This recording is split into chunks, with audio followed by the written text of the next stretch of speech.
This conference will now be recorded. So, hello there. I'm Barbara Duke Sams, Director of Marketing, or I'm Manager of Marketing. I don't know what my title is for IPBS. And so I want to welcome you on behalf of the IPBS Board of Directors and Executive Director Mark Newman, who is joining us on this call. This is the third of our 2022 IPBS webinars. So I hope that you are watching your monthly IPBS newsletters, which I know everybody reads line for line, right? For info on the next webinars, probably one in October and one in November. We are also working on the possibility of an in-person IPBS conference, which will be in 2023 in August of 2023. So I want to say special thanks to the members of the Professional Development Planning Committee for their help in planning our webinars and conferences. Our topic today is leading the way in public media. And I like to remind everyone that IPBS is committed to helping our member stations create workplaces that reflect the communities we serve and where everyone, I emphasize everyone, feels empowered to bring their full, authentic selves to work. Equity, inclusivity, and diversity are really integral parts of our media history, culture, and identity. The panel is a representation, as I said in some of my promotion, of what inspiration, aspiration, and perspiration can do. And these five women are amazing leaders and mentors in our industry. So first, let me introduce Nicole Carey, Vincennes PBS GM. Nicole is also the president currently of IPBS, the first female president, IPBS president in many, many years, by the way. I'd have to go back probably, I'm guessing, 15 or 20 years to find a female president. So congratulations on being our president. Next is Carlin Beckman, who is WNIN VP of Finance and Administration. And I erred, and I am so apologetic in leaving out a significant achievement of Carlin's. She is a board member of PMBA, Public Media Business Association, which is the national organization for the business and finance and HR areas of public media. And it's an active organization of over 1,000 leaders from the business operations of the public media industry. So congratulations on being on that board. Next is Tara Brantley, who is WBOI Northeast, sorry, I put you west, Tara, Northeast Public Radio GM. And although she's fairly new to public media and has always been a fan, she is no stranger to nonprofit management and to being on TV. She's quite famous in the Fort Wayne area, by the way. And next is Deanna Martin Mackey, now the general manager of KPBS. That's always so hard to say for some reason. KPBS in San Diego. Deanna is the co-founder of a group I'm a member of, and I hope all of you are too, Public Media Women in Leadership. And she is also previous president of the Public Television Major Market Group, which is also quite an accomplishment. And last but not least is our moderator and interviewer, Pam Elliott, who is a pledge producer at WFYI. In full disclosure, I admit I am prejudiced because I am proud to call her my best friend. But this talented, always optimistic fireball loves public media and her beautiful daughter and her 3 rescue dogs as well.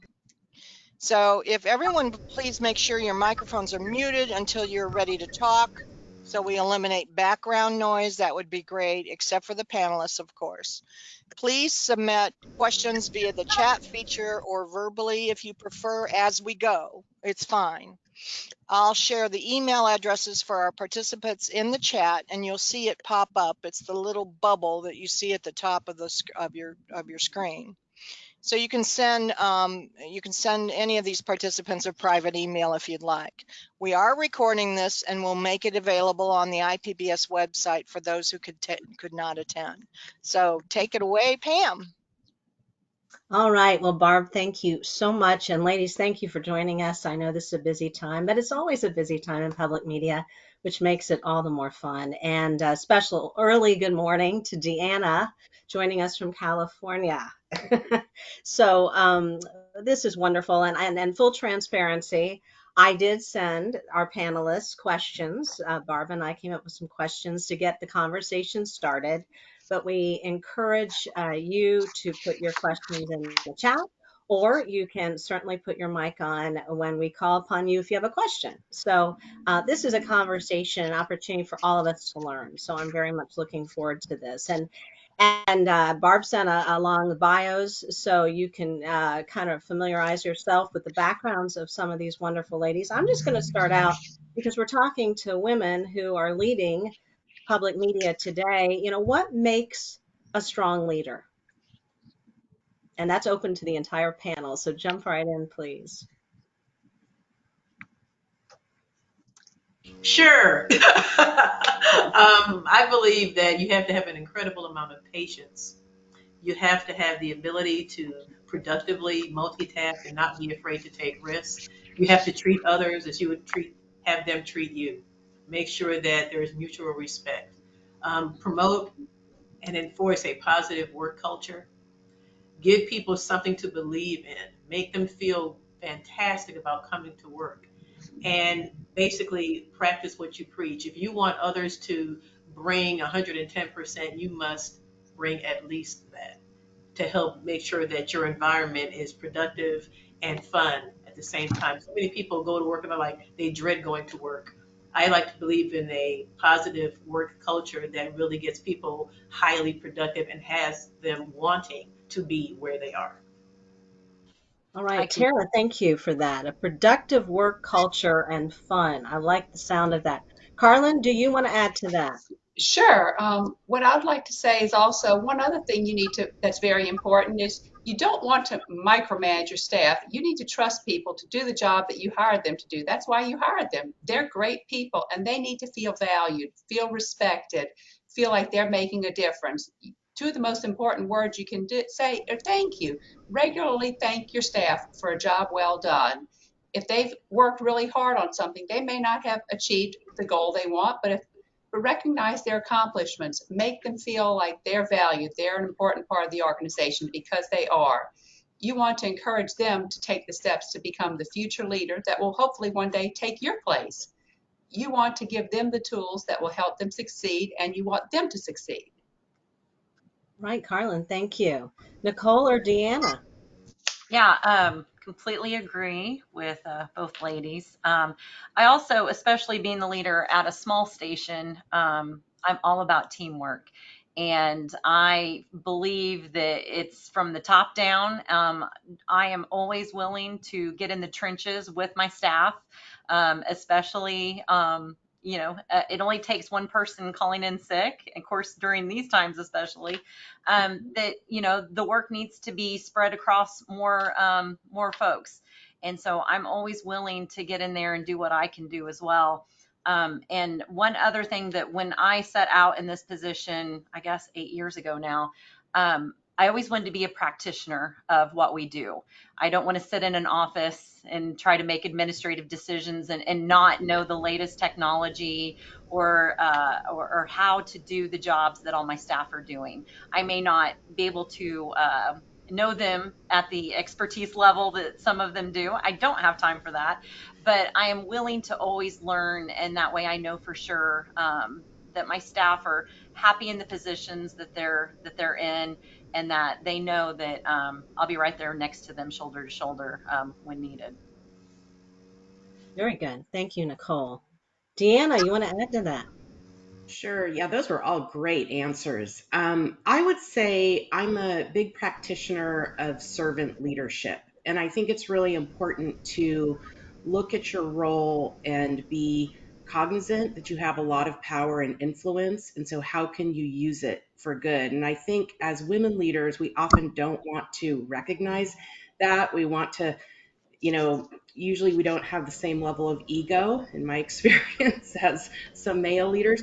But it is a fact that when you achieve this level of position, you do have a lot of power and influence. So, how are you going to use it? how are you going to ensure, like a lot of my colleagues on this panel said, that you're lifting people up, that you're creating a positive workplace, that you're modeling, you're role modeling. And I keep that in mind every time I open my mouth and talk to somebody at the station or on behalf of the station, that everything I say and do is being watched, is being heard. And so from the moment I got the job, I was very aware of that. And I see my work through this lens of serving the staff. I have two main jobs: serving the staff first, then serving the audience. And I'm very public about that to my team because I want them to know I believe this and I want them to hold me accountable for it. Thank you, Deanna. I want to take that a step further. You all said value your employees in some way.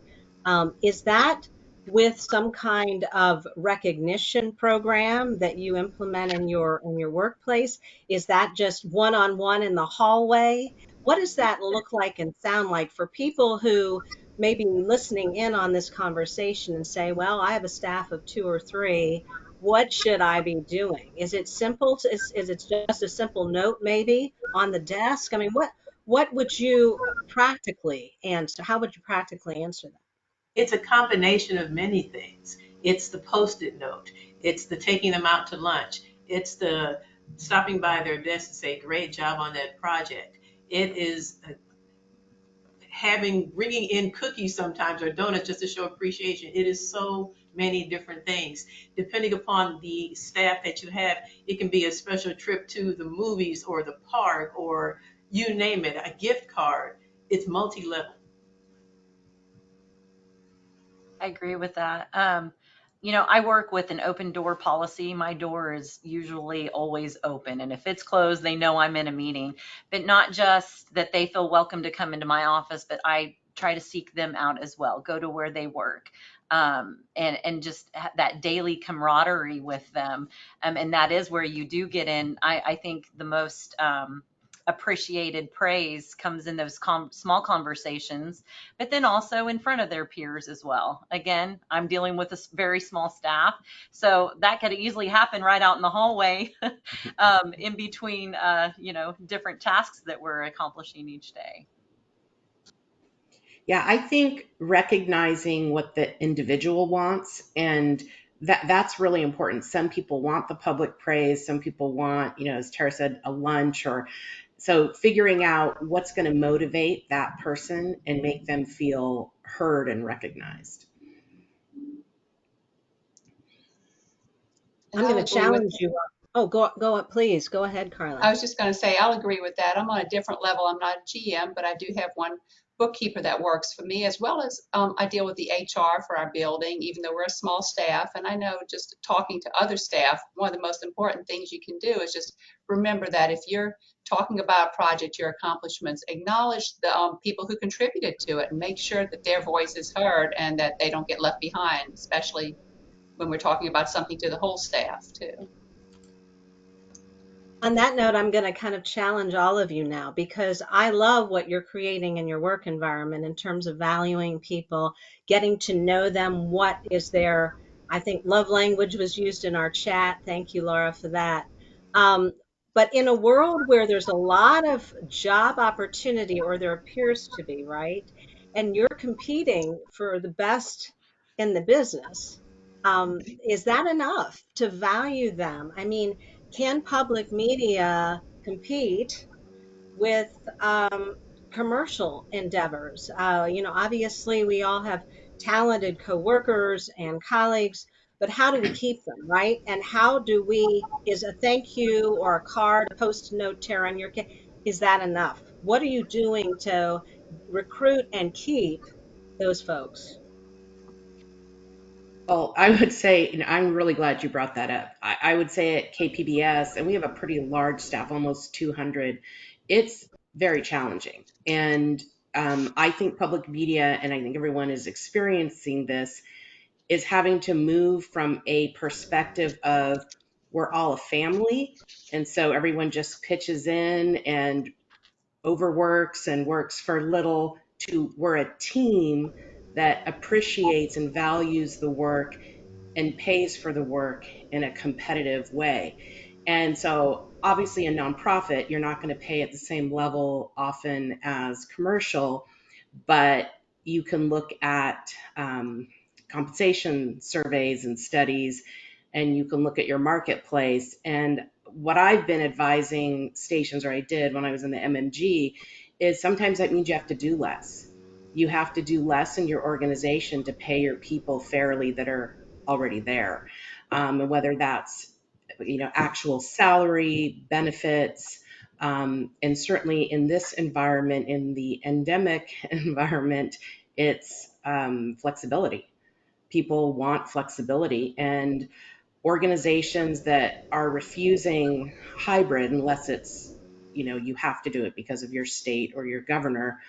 I guess that's sort of the same thing. It's not going to work. And I know at our station, we will never go back to full time in the office. We're actually going through a process right now. We'll forever be a hybrid organization as a result of what the country's gone through. To add on to And what Deanna just said, we also have a hybrid situation in place because of COVID, and everyone loves that, and that actually helps contribute to the positive work environment, and also helps contribute to the fact that some of them have been offered jobs elsewhere, but because they have the flexibility to have a nice balance between home and work, they are inclined to stay here, even though they may make a little less. Plus, the atmosphere here is such that we are trying to cater to their needs, whereas another employer may not. And that's some of the reasons that the small staff that we have here, because I'm one of 12, but the small staff that we have here likes to stay here because we're trying to look out for each other. And there's also that flexibility to balance home and work life. Harlan and Nicole, would you like to add to that? I will too. The majority of our staff are in the building right now, but I know our CEO has currently made it really clear that we will continue as a hybrid for the most part. People are allowed to work from home if needed. They can make that call themselves as long as they can get their job done and keep in touch. He has no problem if someone needs to take a day here, a day there, or even if it's a week to work remotely. We want to be able to do what's right for our employees, and we are like a family too. In fact, we have a staff of about 30, and I would say 3 of our current staff have actually left in prior years and come back because they enjoyed working here. And they're in different positions than what they used to be, some in similar area. But our staff, for the most part, enjoys working here. They feel valued. Yes, we've had challenges in keeping some. But I know yesterday, for example, I had an exit interview with an employee who's leaving, and they work in the television production area. They're moving out of state, but what they told me, which I feel was very important, was they really enjoyed working for PBS in the public media atmosphere. There was a younger person who previously worked in commercial media, but they've actually contacted the public media station where they're moving to in hopes of finding employment. So that was encouraging. Yeah, Absolutely. Carlin, I'm glad you brought that up because I kept listening for mission. Is that still the driving force for your staff? I mean, regardless of pay, regardless of maybe the work where you work, the remote versus the in office, but is mission still driving even young people into public media? I think it is for some. It depends on what they're doing. It depends on the individual, I think. I know for some of our staff, they truly do believe in the mission and the nonprofit. Others have seen this as an opportunity to really expand the work that they're doing. But I think overall, once people come, they do see the mission, and many do believe in that. I know here in Vincennes, we do not operate under a hybrid situation, but we are very flexible on a as case by case situation when things arise. Being a university licensee, we do have to answer to the university and follow along their guidelines. The university is actually looking at the possibility of being more flexible with certain positions. They're even doing a test case right now. I did not volunteer to have any of my staff be part of those test cases because we are such a small staff. It is something that, if we were to go, go forward in trying to examine that, I'd have to do it very carefully, for fear of hand selecting someone to get to try out a hybrid schedule versus those that are being asked to resume, their positions every day in the office. But like everyone else said, we are a family here. I'm a huge advocate when things, may not be going right at home. Someone is sick, needs care. We definitely have that dependability, and our staff know that if they have something that they need to tend to, we're all there to help pick up the slack to make sure that their absence is not welcomed. We miss people when they're not here, but we pick up the pieces for each other. And so, I have several employees that will fall into that longevity column, and it is because it is such a great environment to work in. I will say, as far as I've gone through several retirements of some of my longevity employees, and trying to fill those shoes, has been a challenge, I'd say, in the last few years, even pre-COVID, but especially since COVID, because we are tucked into a very small community in the state of Indiana, where you almost need another draw to want to come and relocate here. But I do think it does help that we are part of that public media mission. And I would say that, yes, that definitely is a draw for several of the candidates that we get for positions. And then you hope that we can hang on to them for a little bit. But oftentimes it is, I want to move back closer to family, whether it's the northern part of the state or out of state. And we understand that. But it's where we're at. We're tucked along the Wabash, an hour north of Evansville. And so I understand, those that also want to advance their career and kind of climb markets. It's common in our industry.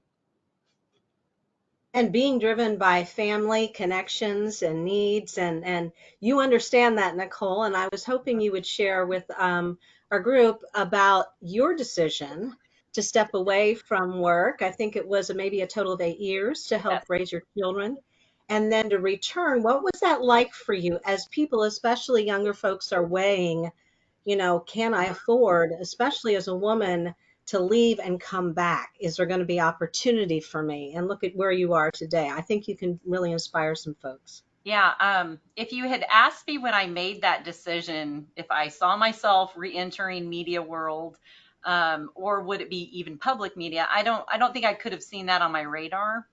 But I know for me, it was the decision that was very heavy on my heart, that I knew I've always been a person who, I've always been confident in what I do and the decisions that I make. And I knew that if I wanted to re-enter the media world, I would find a way. But I will say I had plenty of folks who definitely wanted to weigh in on the decision I was making and warned me that being a female, and it was usually the opposite gender, that it would be impossible for me to re-enter this career. And I confidently told them I will figure that out, and wherever life takes me is where I'm meant to be. But I knew for me that was the right decision for myself at that time.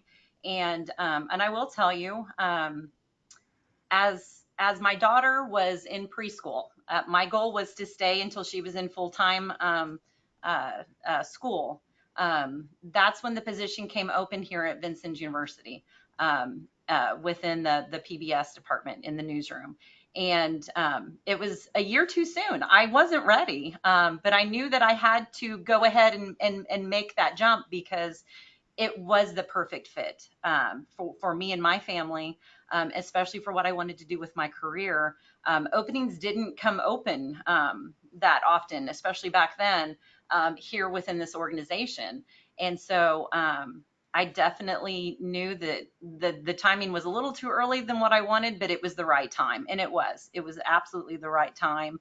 And I got my foot into the newsroom. And with everything that I had already accomplished within the commercial news world, I'll never forget when I had my interview for the news position here. the director of operations at that time looked at me and said, "You're going to be running this place in no time." And I was like, "Oh, I don't know about that." But sure enough, that was in 2008. And then fast forward till 2015, then I was promoted by the provost to the director of operations position. So definitely, I could not have predicted it working out like it did. But that's just where, you just have to have faith and confidence that you are where you're supposed to be in life, where you're at. And I mean, it takes work and dedication, but I've always just believed that, if something happened tomorrow and I found myself needing to find a different career or make a different decision, I'm confident that it'll be just as great as this chapter has been. Well, thank you for sharing, Nicole. And Carlin and Tara and Deanna, along those lines, do you feel like you were treated in your journey differently because you're a woman, either to your advantage or disadvantage? I'll say, I mean, the reason I founded Public Media Women in Leadership was because of the experience I had coming up in public media. I went into leadership very young. I was in my 20s when I had my first management job, and then I was an executive just before 30. And I attended a lot of meetings on behalf of my general manager where I did not feel very welcome. I was very young. I'm not a very big person, so I was a small brown female, as I explained myself. And I would go to these meetings and there wasn't a lot of interest in the community that was sort of running the industry at the time. So it was good because I had to learn I would wait until, because I would try to, I would try to speak up, and it was not going to happen. So I would wait till the moderator, the facilitator said, "Does anyone else have anything to add?" And I would raise my hand. Actually, I do. And I found over time doing that, people started to pay attention, to listen, to realize that I had something to say. So I felt that the industry was not as welcoming to, particularly, I mean, you had to be pretty established before you were going to be heard. I saw it as fairly, patriarchal, hierarchical. In running KPBS now, I'm really trying to break that down because I don't want to lead that way. I want to lead in a much more collaborative way. But with Public Media Women Leadership, the whole purpose for a new generation of women leaders is to share my and other women's experiences and provide mentorship and training and even tips like, when you're not being heard, wait till the end and raise your hand and say, you just have one other thing to add. Because it was not where we are today, which I think is much more welcoming, and where we were in, I would say, the 90s and early 2000s is very different from my experience.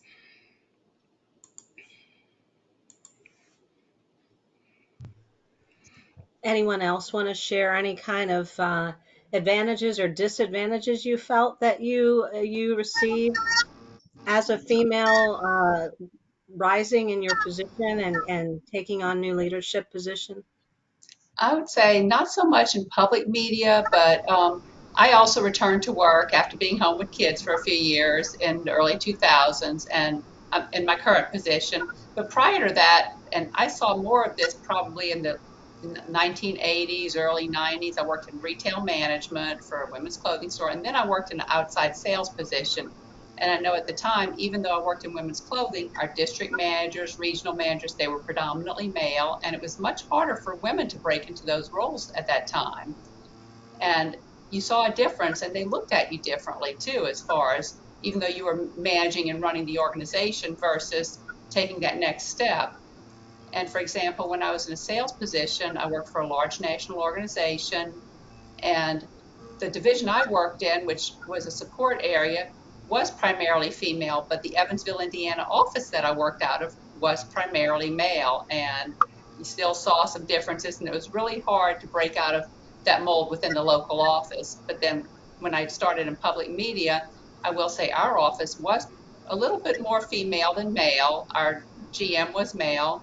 And while there were times that I felt this disadvantage, I felt overall it really was to my advantage and didn't hurt me in public media. To add on to that, Deanna, you mentioned being well established helped kind of propel you. When I first started off in television, I worked in commercial television for a little bit more than 35 years. Initially, male and female would kind of underestimate me, assuming that I was a low achiever, just trying to have my face up there on the tube, as some people would say. But by gosh, working in every aspect of news development, except for being the news director for the first 6.5 years of my career and getting well seasoned in these areas over time. By the time I became well established, it was very easy to branch off and help out with nonprofits. I have always made a point when I was anchoring, reporting, you name it, to give back to other organizations, no matter what. To me, that's why we're all here, is to give back. And by giving back and helping them out with producing their events or helping organize different things for them, emceeing their events, you name it, it helped build credibility with me and other organizations. So it was very easy to branch off away from commercial TV and then go into the management aspect of helping people just try to get their organizations, whether it be more marketing, better managerial skills, build their staff, improve their culture, you name it. So being well established did help because, like I said, initially people would look at me as if, why is she here? She's not going to help out. And I could just feel that they were not, there was a lack of respect. There was a flat out lack of respect. And I had to work very diligently to overcome that. I think that's a really good way to put it. Exactly, that there wasn't respect and just recognition that you were a person trying to build community in that industry. And I think that's what I love about this panel and having so many women leaders on the panel and everything that everybody said about the kind of workplace you're trying to create, because I think we're all trying to create workplaces, whether it's male, female, whatever the backgrounds of people are, race, ethnicity, gender identity, that we're a place that's welcoming. And if you're a student employee or you're my right-hand person, you have equal respect for me. And that is not what I felt early in my career, but it's, now that you're established, it's a lot easier. So I never forget that in every single person I talk to. And I have the sense that all of you share that. And I think it's really important. I think it is something that women bring to the workplace that's different. And our volunteer base is phenomenal. When I first got here, I was informed that the volunteers often felt like they were not being recognized. I treat staff and volunteers, interns, the same. To me, we are all on the same page. They are teaching me things, I am teaching them things. There's a lot of reciprocity involved. I don't see myself as being above anyone. Never have, never will. And my employees know that. The staff knows that, the volunteers know that. The volunteers, we finally started having volunteer/intern/staff/board meetings with everybody coming together because, as you all said earlier, team is everything. And people have to know that, they have to feel that, they have to see that. And I have volunteers who have been here in excess of 25 years. And they've come to me, actually come to the office and said, thank you so much for making us feel like we belong. I'm like, what? I'm like, you guys are part of the fabric of this place, not me. They're like, you don't understand. A lot of times volunteers, some of us didn't feel like we belonged here. We were just trying to help out. I'm like, you're kidding. I said, well, to me, everybody is family. And that resonated with so many people. And I was thrilled that people felt comfortable enough to come to my office and share that with me. I love that. I can add, I remember, in many ways, in my current team here at WFYI, I feel like the old gal. I'm just the old gal, right? I've been in broadcasting for more than 30 years, and a lot of the people with whom I'm working are young. They're in their 20s and early 30s, right? And I think it's all the attitude you bring.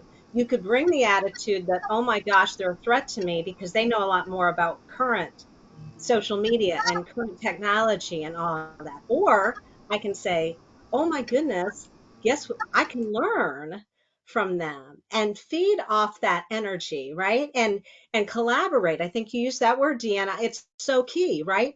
And I think coming together, I think that's what I'm witnessing in public media right now is this coming together of veterans, right, who have yet to retire, but they may be close, with a young a group of people who do understand the mission and are excited to bring their creativity and their expertise in certain areas to further public media. So we're not behind, right? Technology wise and otherwise. So I think, yeah, it's how you view each other, right? What lens are you putting on when you see your volunteers or you see your team members or you see? So I love hearing this. I love hearing this. And I know that you women in so many ways, and I'd like to think I'm part of that, and that's the movement to get us to a better place so that young women and men feel welcomed and valuable in the organization. Nicole, did you want to say something about that? No, and I agree wholeheartedly. You know, the old saying, you're only as strong as your weakest link. I think it is just so important, and we deal with a lot of students. We are embedded with our academic program here, and so I do consider it a very heavy load of trying to set a good example of how one you treat your teammates. And then anyone that you come across, whether, you know, I have students right now, I do teach a course, and they're, you know, contacting members of the public and working on different stories. And it is just so important that there is not anyone that you won't come across that doesn't have an incredible story to tell, and to be able to relate to people as people, no matter what you happen to be doing that day. It is just so incredibly important. And I think it is at the heart of what we do as public media stations as well, from our viewers and, you know, the members that we have that maybe doesn't even have the $5 a month to give, but they want to be able to support what we do. We come in contact with just so many different folks from different walks of life, especially in our community here. And so I think it's so important to teach that to the younger generation. And I find that a very exciting part of what I get to do each day. What do you all look for in a mentor? You know, I mean, in terms of you're now in a position to mentor, so, or mentee, I should say. I mean, what do you look for in a young person? What gives you that spark, that hope, that okay? And then how do you keep that person? I'm really, I'm, it's remarkable to me that Carlin and Nicole and Tara, you've all stayed in Indiana because we all hear about the brain drain. I don't know if that's something in California they're talking about, Deanna, but certainly in Indiana over the years, they've seen what they were concerned about, college students leaving and taking their skills and their abilities to other places. But you all have stayed in Indiana, and I'm guessing you look at, especially Nicole, in your situation with being around students, um, you know, what do you see? What do you see in young people? And if young people listen in on this recording, what are you looking for in a person that you want to mentor? I will say that one thing that I have seen since COVID, especially, is there seems to be, and I will even say amongst my own peer group, I have friends that have lived outside of the state for, you know, a couple decades, and they're trying to get back home. I see it amongst our students. And I don't know if it's a fear of uncertainty of the future, kind of adding a layer into that. Um, but I do see an increased interest in staying, maybe not in Vincennes, Knox County, but within the state. I know with the students that we have here, even by example, I have a work study student this semester who actually will be graduating this semester, and I have just now got to know them. So it's unfortunate that they're graduating in December because they're working for me, and they are a phenomenal employee. Um, if I could have 5 more of them, I would love that. And so sometimes I feel like the mentees kind of fall in your lap, at least for here, because we are embedded, like I said, with the academic program. But besides them, I also try to find students that might be kind of on the cusp of either doing well or not doing well, and trying to see where I can make a difference in trying to get them on a stronger path forward, because I see the talent and I see the potential in them. And so I would say, not being afraid of taking on a challenge, when you see that potential, because it could really make a difference in their life. I had different people in my own life that saw something in me. I didn't even know broadcasting was an option. I was a senior in high school, had a speaking part in, and my auto lights love to shut off. But I had a speaking part in a choir program, and a member of the public came up to me and asked me if I'd ever thought about going into broadcasting. And I was like, well, what is that? It just took that one moment of somebody introducing an idea to me that completely changed my life. Who knows where I would be if they had not come up to me? So I try to remember that when I see different students that even might be struggling, to try to take extra time to help be maybe that voice that gets them on the right path for their life. And I'll jump in for a minute too. I actually am not from Indiana. I grew up in Louisiana, and I actually transplanted here in my mid-20s. I followed my best friend for a job that she loved, working for a supervisor that she had worked for before in Louisiana.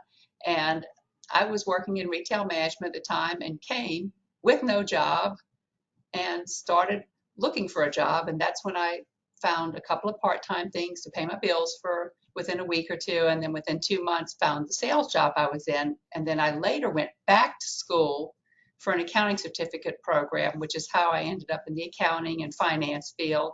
And now I work in public media. This was 35 years ago. My children have all been born here. I've stayed. And I think being a transplant, there are good and bad points to living anywhere in the United States. It's what you make of the community and the opportunities where you live. Whether it's Indiana, whether it's Chicago, New York, or that small rural farm town, there are many wonderful opportunities to get to know people in your local community, to make what you can of your job. And what I've seen over the years here at the station, we used to lose more of our younger people than I think we do now. They would come, do their 2 years, and then, especially in our content areas, and then they would move on to a larger market, a larger station. And over the last few years, what I've seen in the last probably 5, 6, 7, 8 years is some of the younger staff that we've got here do that, but we've retained more of our younger staff. Several of them have realized some opportunities to move up in management. We work closely with the 2 universities in town, both the University of Southern Indiana and the University of Evansville. We have many students that intern at our station. Some of our former interns have felt like they've had such a good experience, they've later become employees, and some have even stayed longer term and moved into management.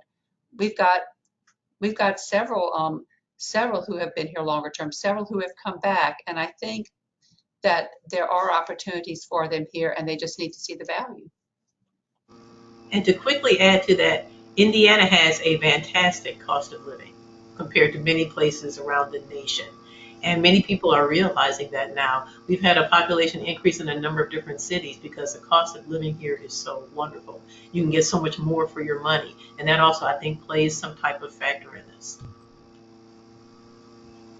Well, thank you all for that. I want to switch gears. Mark had put in the chat the question, will we see a public media renaissance?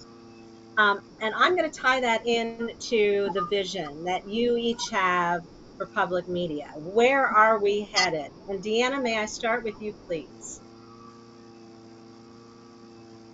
Sure. Yeah, I think that's a great question. And I think we can have a public media renaissance, but I think it's going to take a lot of intention related to the things we spoke about today, about the type of workplaces we're creating, the type of leaders that we're going to be, particularly for the upcoming generation of millennials and Zs that are coming into the workplace. I think that we need to be more vocal about the work that we're doing, and essentially through marketing and promotion. In particular, one of the areas that I've been talking a lot about at the station and when I do public speaking in San Diego is public media is the only, source of, in most communities, that is privately, I say owned or privately managed, that has a commitment to truth telling, to balanced content and news and service. I don't think we talk about that enough. And when we look at where the country is right now and the need for, and I say this in a big picture way, preserving democracy, reminding our citizens through this huge megaphone we have of media, both broadcast and digital media, that every decision they make, related to voting, related to civic life, actually affects their personal life. It affects their community. So I think we have to take a bigger step in the content we're creating and in the promotion we're doing around these topics. And at KPBS in particular, and this sort of ties into your question about vision, I think we need to do it in a way that speaks to younger audiences. We already know on our over the air services, we have those people. They're very engaged. It's unlikely they're going to go away. I think we have to use our interstitial time to remind them about that. But we have to be doing a lot more in digital. And I'm not talking about necessarily 20-year-olds. I'm even talking about 40 and 50-year-olds that are entering our audience because they're not using over the air. They're using everything, as we know, through streaming, through digital services, through on demand.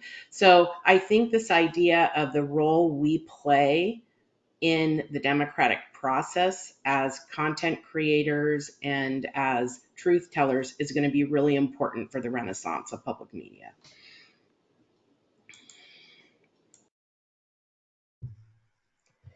Tara, Carlin, Nicole, your vision for public media, where do you think we're headed? Is there a renaissance? I would say that the future is uncertain right now. As technology continues to evolve, public media must evolve as well to survive and thrive. It has to be willing to what I call reinvent itself, and actually take on more joint ventures and partnerships. I think it is highly possible, yes, but you kind of have to start thinking outside of the box. That is happening more. But as was stated just a moment ago, learn to market. Public media has to learn to market itself, promote itself a lot better than what it's currently doing, and do so in non-traditional ways. I think that that could potentially help its rebirth, so to speak. But right now, to me, it's still a question mark because there are those who still are not quite sure if they want to go down that route. Thank you. Carlin? I'll agree with both of them. I think that we definitely need to move forward in non-traditional ways. I know, for example, our station several years ago carved out a whole digital department, which for a small station was impressive, and we've made some great strides in that area. We're now working on we've received a large grant, and we're actually working on a whole Midwestern bilingual network, and that's really essential to some of the work that we're doing, and we're doing it through digital means, and I think we need to do more of those kind of efforts as well as break out of the box on the traditional side. We need to really engage younger people, work with our local communities, and it's going to take a lot of work to totally transform this, but it can be done. Thank you. Yeah, absolutely. I think just like they said, we got to continue to diversify and to think out of the box and ahead of the curve, while also, keeping our ties strong. I know for us here locally, we have a stronghold on providing fair, balanced, and accurate news coverage of our small communities that they will not find anywhere else. As we're tucked halfway in between two larger TV markets, we can do that storytelling on our airwaves and on digital platforms in a way that they cannot find anywhere else. So I think for us at Vincent's PBS and our radio stations, that will always be our stronghold in our community and how we thrive here locally. And then as a whole in the whole public media ties, we just have to keep moving forward in finding the best way to meet our audience where they're at. Yeah, who's going to tell our story better than we are, right? And we need to tell it. And so thank you all so much. I just want to leave a few, make sure I didn't miss anything in the chat. And I wanted to give Mark an opportunity to close us today. And thank you, Barb, for facilitating this conversation. I would like it to go on, but can't. And I want to be respectful of your time. My hope, obviously, is that this recording will reach some people, right, who are looking to all of you as mentors, whether they ever meet you in person or not, have that opportunity. But also just, again, this opportunity to have conversation around public media, because I know we never want to say, oh, it's just going to be here, right? We've grown up with it. All of us have grown up with it, and we're grateful for it. But we know we have to contribute, right, in a new and refreshing, reinvent ourselves, whatever you want to call it. And I'm glad that we're on the same team. I appreciate all of you. So thank you so much for this opportunity. Thank you. Thank Mark, I'll you. send it to you. Well, I just want to say thanks to all you guys too. This was really fun to listen to, informative, and just engaging. It makes me proud to know that you all are part of our Indiana Public Broadcasting Stations system.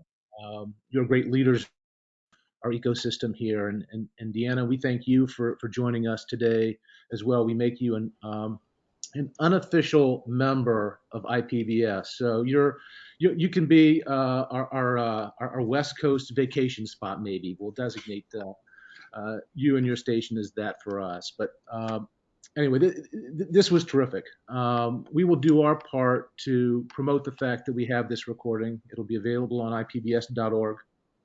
We will share it with members of our IPBS system here. Deanna, if you feel you'd like to do the same thing with your station team, that'd be awesome too. But thank you for taking the time. Thank you for being thoughtful in your responses and for caring as much as you do about public media. Thank you for having us. It's great. And that's a wrap, I guess. Thank you all so much, and I appreciate each and every one of you so very much, including you, Mark Newman. So thank you, and have a great rest of your day. You all take Yes, Deanne, I hope you get some breakfast.